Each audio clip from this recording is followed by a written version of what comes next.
Hi guys, welcome back to my channel. 1919 का साल, बीकानेर की सड़कों पर एक 12 साल का लड़का अपनी आंटी से भुजिया बनाना सीख रहा था और सिर्फ 2 पैसे में बेचता था।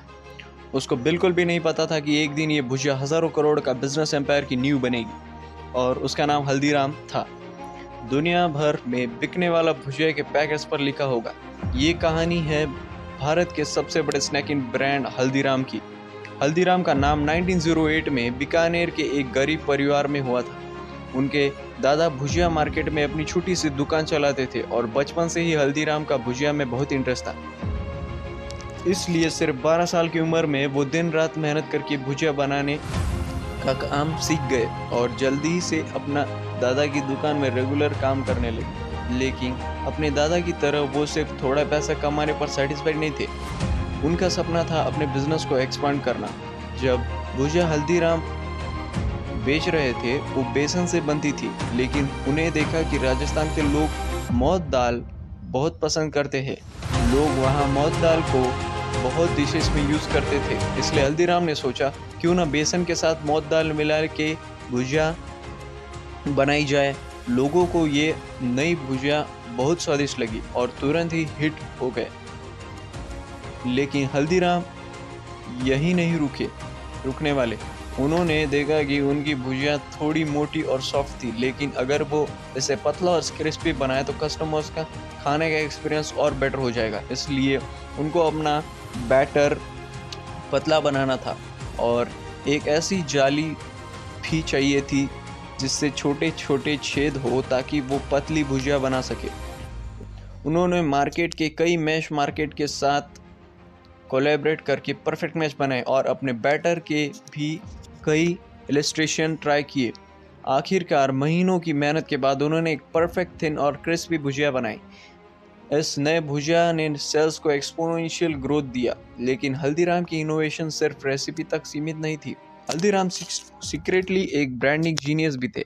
मार्केट में कई और शॉप्स थी जो भुजिया बेचती थी, लेकिन हल्दीराम चाहते थे कि उनकी भुजिया की इंपॉर्टेंस कस्टमर के दिमाग में एक नॉर्मल भुजिया से कई गुना ज़्यादा हो। हल्दीराम ने देखा कि महाराज दुंगर सिंह बीकानेर का सबसे पॉपुलर राजा थे और लोग उन्हें बहुत रिस्पेक्ट करते थे।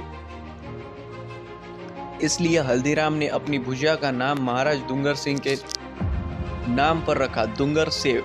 महाराज के नाम से लेबल उनकी भुजिया सभी नॉर्मल भुजिया से अलग दिखती थी और प्रीमियम पोजीशनिंग भी मिल गई। इस नए ब्रांडिंग के साथ उन्होंने प्राइसेस भी बढ़ाए और कस्टमर ने खुशी खुशी प्राइसेस को अपना लिया।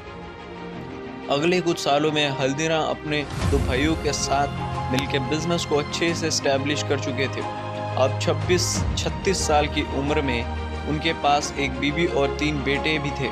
गरीबी से उठने के बाद सब कुछ बहुत अच्छा चल रहा था जब 1944 में उनकी ज़िंदगी में एक बड़ा ट्विस्ट आया। घर की औरतों के बीच रिश्ते बिगड़ने लगे।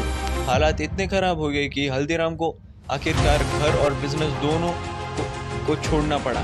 जिस बिजनेस को हल्दीराम ने अपने दिल से बनाया था, आज वही बिजनेस उनके एक भी पैसा नहीं दे पा रहा था और एक रात में ही वो अपने परिवार के साथ सड़क पर आ गए। लेकिन अपनी जिम्मेदारियों की वजह से उनके पास इमोशनल होने का वक्त नहीं था। हल्दीराम ने जल्दी से अपने आप को संभाला और काम ढूंढने लगे। एक दिन मार्केट में काम ढूंढने वक्त किसी ने उनका नाम लिया। जब हल्दीराम ने पीछे देखा, उनके बचपन का दोस्त उनके सामने खड़े थे। वो दोस्त कई सालों बाद बीकानेर लौट आया था और हल्दीराम ने उन्हें अपनी पूरी कहानी बता दी। सालों पहले हल्दीराम ने अपने दोस्त को 200 रुपये की मदद की थी और शुक्र है उन्होंने ये एहसान नहीं भूला था। उन्होंने उस दिन हल्दीराम को 100 रुपये वापस किए और 100 रुपये हल्दीराम के लिए लाइफ लाइन साबित हुए। सबसे पहले उन्होंने अपने परिवार के लिए एक छोटा सा घर किराए पर लिया और फिर बिजनेस आइडिया के बारे में सोचने लगे। उनकी बीबी चंपा देवी बहुत ही स्वादिष्ट मूंग दाल बनाती थी और मूंग दाल बीकानेर के लोगों को भी पसंद था। फिर क्या उन्होंने मूंग दाल का बिजनेस शुरू कर दिया। बेचते हुए पैसों से उन्हें मूंग दाल, मसाले और दूसरे आइटम्स खरीदे और एक दिन छोटी सी मेकशिफ्ट किचन भी सेट की। दोनों सुबह जल्दी उठकर मूंग दाल बनाते और फिर हल्दीराम दिन भर मार्केट में घूम घूम कर लोकल वर्कर्स और ऑफिस गोवर्स को ये डिश बेचते। थोड़े ही दिन में उन्होंने अपनी असली पैशन यानी भुजी भी मूंग दाल के साथ बनाना शुरू कर दिया। अपनी मेहनत, टेस्ट और क्वालिटी की वजह से उन्होंने एक लॉयल कस्टमर बेस बना लिया और कुछ दिन में उन्होंने एक छोटी सी दुकान किराए पर ली।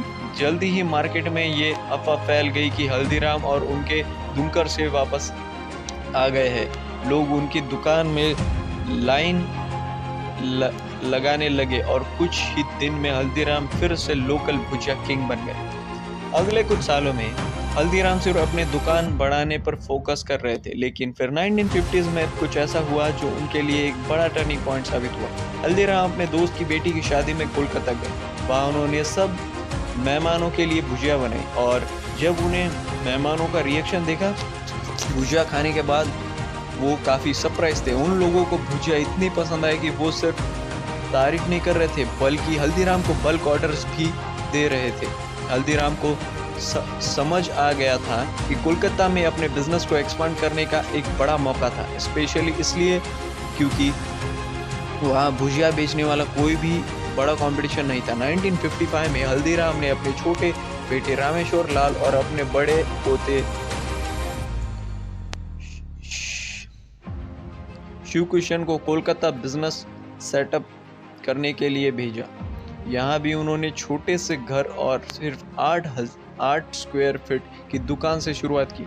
शुरुआत धीरे धीरे हुई, लेकिन धीरे धीरे कोलकाता में भी उनका बिजनेस वर्ड ऑफ माउथ की वजह से ग्रो करने लगा और कुछ ही दिन में वो 150 से 200 किलो भुजिया रोज बेचने लगे। बंगालीज को अट्रैक्ट करने के लिए उन्होंने उनके टेस्ट के हिसाब से बंगाली मिक्सचर नाम का साल्टी स्नैक भी लॉन्च किया, जो सिर्फ सक्सेसफुल रहा।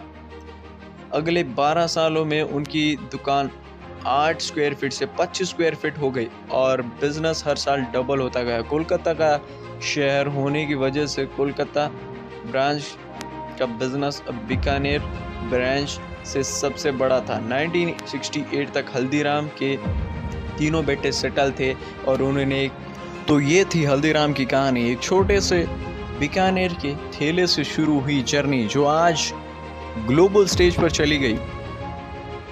हल्दीराम ने सिर्फ एक स्नैक ब्रांड नहीं बल्कि एक लेगेसी क्रिएट की है जो क्वालिटी और टेस्ट के साथ कॉम्प्रोमाइज नहीं करती। ये कहानी सिर्फ एक फैमिली बिजनेस की नहीं बल्कि उन सब लोगों के लिए इंस्पिरेशन है जो अपने सपनों को सच करना चाहते हैं। हल्दीराम ने दिखा दिया है कि अगर पैशन और डेडिकेशन हो तो दुनिया के किसी भी कोने में अपनी जगह बनाई जा सकती है। आज भी हर हल्दीराम प्रोडक्ट के साथ आपको वही पुरानी डेडिकेशन और प्यार मिलेगा जो 100 साल पहले बीकानेर की गलियों में शुरू हुआ था। तो जब भी आप नेक्स्ट टाइम हल्दीराम का नमकीन या मिठाई उठाओ, याद रखें इसके पीछे सिर्फ टेस्ट नहीं, एक पूरी कहानी है, एक कहानी जो हम सबको प्राउड फील करवाएगी। Thank you for watching my video.